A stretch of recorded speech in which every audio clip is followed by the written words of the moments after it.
Audio पिटारा सुनना जरूरी है।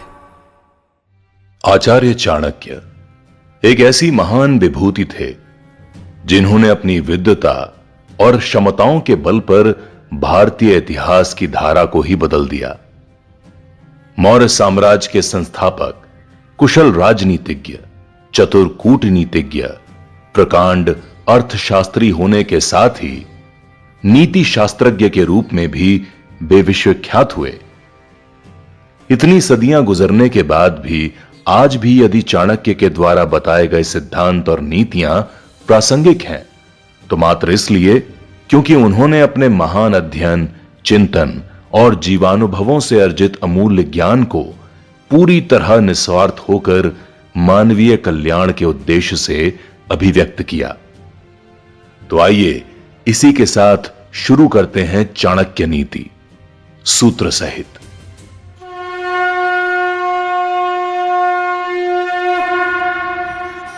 प्रथम अध्याय, प्रभु प्रार्थना। प्रणम्य शिरसा विष्णुम त्रैलोक्याधिपतिम प्रभुम नाना शास्त्रोद्धतम वक्ष्ये राजनीति समुच्चयम। मैं तीनों लोकों स्वर्ग, पृथ्वी, पाताल के स्वामी सर्वशक्तिमान भगवान श्री विष्णु को सर झुकाकर प्रणाम करता हूं। प्रभु को प्रणाम करने के बाद मैं अनेक शास्त्रों से एकत्रित किए गए अमूल्य राजनीतिक ज्ञान का वर्णन करूंगा। राजनीतिक और लोक कल्याण से संबंधित इस ग्रंथ की रचना करने से पहले आचार्य चाणक्य इस श्लोक में सर्वव्यापी श्री विष्णु जी को प्रणाम करते हैं। इसके बाद आचार्य चाणक्य श्रेष्ठ मनुष्यों के बारे में कहते हैं। श्रेष्ठ मनुष्य अधीत्येदम यथा शास्त्रम नरो जानाति सत्तमः धर्मोपदेश विख्यातम कार्यकारम शुभाशुभम। इस शास्त्र का विधिवत अध्ययन करके श्रेष्ठ मनुष्य यह बात अच्छी तरह जान जाएंगे कि वेद और धर्म शास्त्रों के अनुसार कौन सा कार्य करने के योग्य है और कौन सा अयोग्य है, क्या पुण्य है और क्या पाप, तथा इसी तरह धर्म और अधर्म के भेद को भी समझ सकेंगे। लोक कल्याण तदहम संप्रवक्ष्यामि लोकानाम हित काम्यया येन विज्ञात मात्रेण सर्वज्ञात्वम प्रपद्यते। अब मैं यानी चाणक्य मनुष्य लोक के कल्याण के लिए अर्थात लोगों की भलाई के लिए राजनीति के उस ज्ञान का वर्णन करूंगा जिसे जानकर सर्वज्ञ हो जाते हैं। चाणक्य कहते हैं कि इस ग्रंथ में वर्णित ज्ञान को प्राप्त करके कोई भी व्यक्ति प्रत्येक परिस्थिति में उचित निर्णय लेने के योग्य हो जाता है।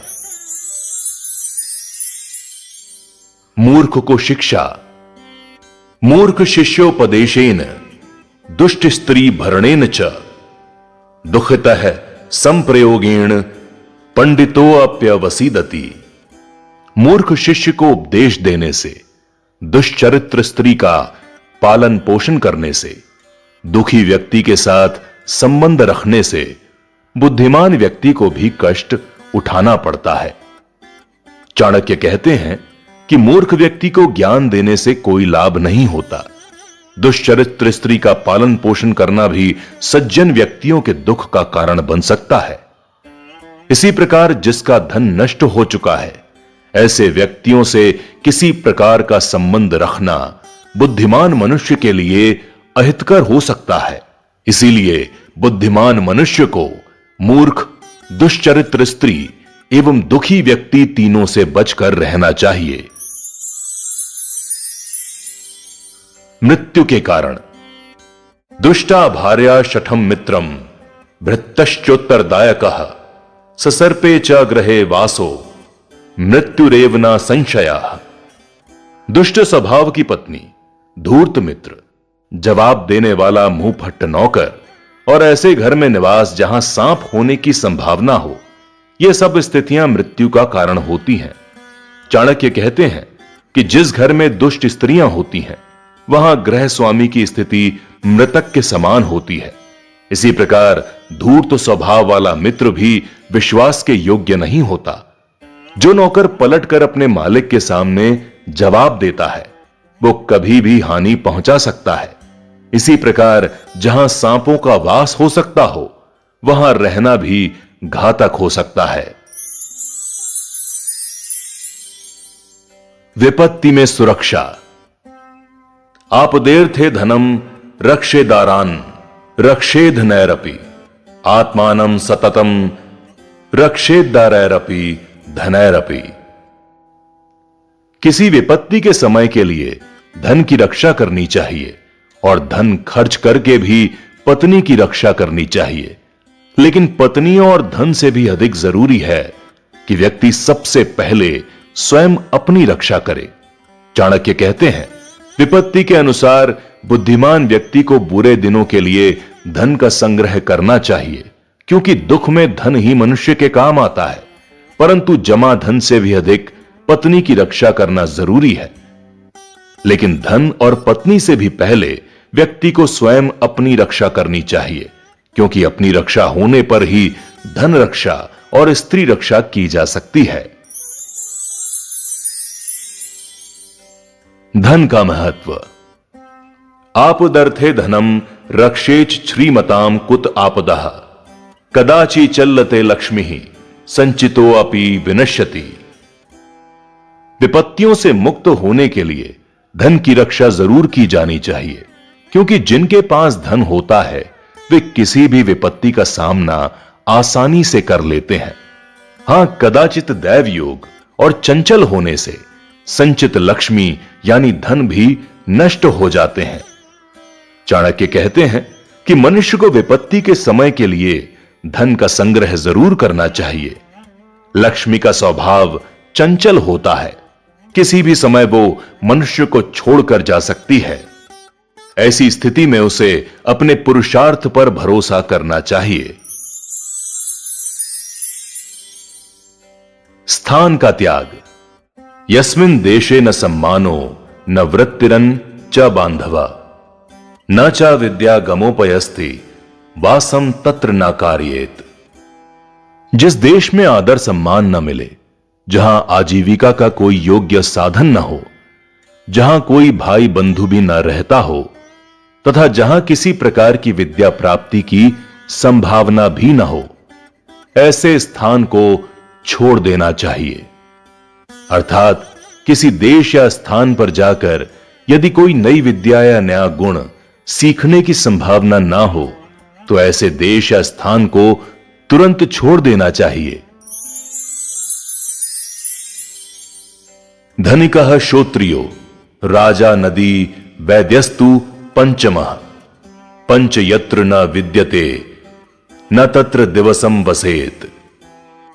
जहां धनी व्यक्ति, वेद का ज्ञान रखने वाला ब्राह्मण, राजा, नदी और पांचवां वैद्य, ये पांच जहां विद्यमान ना हो, उस स्थान पर मनुष्य को कभी नहीं जाना चाहिए। चाणक्य कहते हैं कि धनी व्यक्तियों से व्यापार में वृद्धि होती है। वेद को जानने वाले ब्राह्मण धर्म की रक्षा करते हैं। राजा शासन प्रशासन को नियंत्रित रखता है। नदी यानी जल जीवन के लिए आवश्यक है और निरोग रहने के लिए वैद्य की आवश्यकता होती है। इसीलिए जहां पर ये पांचों चीजें न हो, उस स्थान को त्याग देना ही हितकर होता है। लोक यात्रा भयम लज्जा दाक्षिण्यम त्यागशीलता पंच यत्र न विद्यते न कुर्या तत्र संस्थितिम। आचार्य चाणक्य कहते हैं, जहां पर आजीविका का कोई साधन ना हो, किसी प्रकार के दंड का प्रावधान ना हो, लोक लाज का भय ना हो, व्यक्ति अपने कामों में कुशल ना हो, उनमें दान देने की प्रवृत्ति ना हो, जहां ये पांच बातें ना हो, वहां भी व्यक्ति को नहीं रहना चाहिए। अर्थात व्यक्ति को उसी स्थान पर रहना चाहिए जहां सुचारू रूप से जीवन चल सके, कानून व्यवस्था हो, लोक धार्मिक और सज्जन प्रवृत्ति के हों। लोगों की परख। जानियात प्रेषणे भृत्यान बांधवान व्यसनागमे मित्रम चापत्ति कालेषु भार्या चा विभक्षये। काम करने पर सेवकों की, दुख के समय रिश्तेदारों की, कष्ट के समय मित्र की तथा धन नाश होने पर अपनी पत्नी की परीक्षा होती है। चाणक्य के अनुसार जब नौकर से कोई काम कराया जाता है तभी पता चलता है कि वो कितना योग्य है। इसी प्रकार जब व्यक्ति किसी मुसीबत में फंस जाता है तभी उसके भाई बंधु और रिश्तेदारों की परीक्षा होती है। मित्र की पहचान भी मुसीबत के समय ही होती है।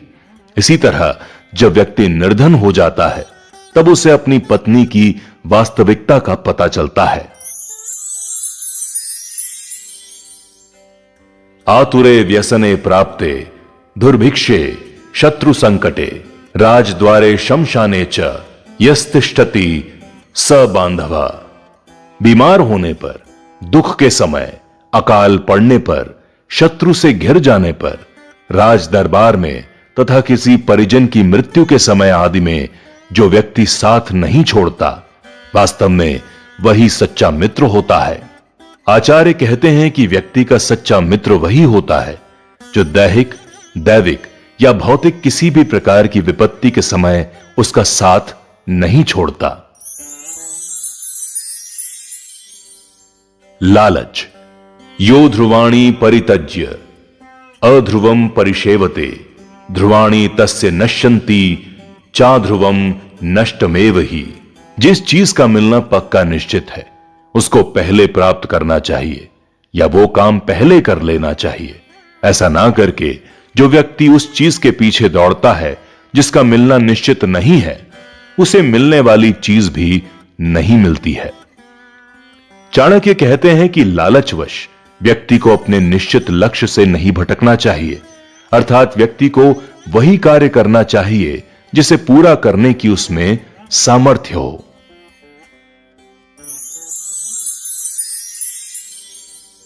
विवाह। वर्येक्त कुलजाम प्राज्ञो विरूपामणि कन्यकाम रूपशीलाम च नीचस्य विवाह सदृशे कुले। बुद्धिमान व्यक्ति को श्रेष्ठ कुल में उत्पन्न हुई सौंदर्यहीन कन्या से भी विवाह कर लेना चाहिए, परंतु नीच कुल में जन्मी सुंदर कन्या से विवाह नहीं करना चाहिए। विवाह समान कुल में ही करना चाहिए। चाणक्य कहते हैं कि शादी विवाह समान स्तर व गुण वाले कुल में ही करनी चाहिए, यानी जीवन साथी का चयन केवल रूप देखकर नहीं, उसके कुल, गुण और चरित्र के आधार पर करना चाहिए। विश्वसनीयता। नदीनाम शस्त्रपाणिनाम नखीनाम श्रृंगीगणाम तथा विश्वासो नैव कर्तव्यः स्त्रीषु राजकुलेषु च। बड़े बड़े नाखूनों वाले प्राणियों का, विशाल नदियों का, बड़े बड़े सींग वाले पशुओं का, शस्त्रधारियों का, स्त्रियों का और राजा के परिवार से संबंधित व्यक्तियों का कभी विश्वास नहीं करना चाहिए। चाणक्य कहते हैं कि हिंसक प्राणी से हमेशा बचकर रहना चाहिए, क्योंकि वह स्वभाव से ही आक्रामक प्रवृत्ति के होते हैं। इसीलिए उन पर विश्वास करने वाला व्यक्ति हमेशा धोखा खाता है। जिन नदियों के तट मजबूत ना हो उन पर विश्वास नहीं किया जा सकता, ना जाने वे कब और किस तरफ बहना प्रारंभ कर दें। इसीलिए यदि आप नदी में उतरें तो सावधान रहना चाहिए। इसी प्रकार बड़े सींग वाले सांड आदि पशुओं का भी भरोसा नहीं किया जा सकता, क्योंकि वो क्रोध में आकर आक्रमण कर सकते हैं। चंचल स्वभाव वाली स्त्रियों पर भी भरोसा नहीं करना चाहिए, क्योंकि ये पता नहीं लगाया जा सकता कि उनके मन में क्या है। राजा से संबंधित व्यक्तियों से भी सतर्क रहना चाहिए, क्योंकि ऐसे लोग सत्ता से जुड़े होने के कारण या सत्ता में आने के लालच में कूट चालों से ग्रस्त रहते हैं। इसीलिए चाणक्य के अनुसार इन 6 संबंधों पर विश्वास नहीं करना चाहिए, क्योंकि इनके मन की प्रवृत्ति हर क्षण बदलती रहती है। सार ग्रहण। विषाद प्यमृतम ग्राह्यम मेध्यादपि कांचनम नीचादप्युत्तमाम विद्याम स्त्रीरत्नम दुष्कुलादपि। विष में उपस्थित अमृत, अपवित्र और अशुद्ध स्थान से सोना, नीच से अच्छी विद्या और इसी प्रकार दुष्ट कुल में उत्पन्न अच्छे गुणों वाली स्त्री रूपी रत्न को ग्रहण कर लेना चाहिए। चाणक्य कहते हैं कि व्यक्ति को सदैव इस बात का प्रयत्न करना चाहिए कि जहां से भी उसे किसी अच्छी वस्तु की प्राप्ति हो, अच्छे गुणों और कला को सीखने का अवसर प्राप्त हो, उसे गंवाना नहीं चाहिए। स्त्री पुरुष। स्त्रीणाम द्विगुण आहारो लज्जा चापी चतुर्गुणा साहसम षड्गुणम चैव कामाश्चा षड्गुणा उच्यते। पुरुषों की तुलना में स्त्रियों का आहार दुगना, लज्जा चौगुनी, साहस 6 गुना और काम वासना 8 गुना अधिक होती है। चाणक्य का मानना है कि स्त्रियां पुरुषों की अपेक्षा अधिक भोजन करती हैं। उनमें पुरुषों की अपेक्षा अधिक लज्जा और चतुराई 4 गुना अधिक होती है। उनमें पुरुषों की अपेक्षा 6 गुना अधिक साहस होता है और काम वासना भी पुरुषों की अपेक्षा 8 गुना अधिक होती है। ऑडियो पिटारा सुनना जरूरी है।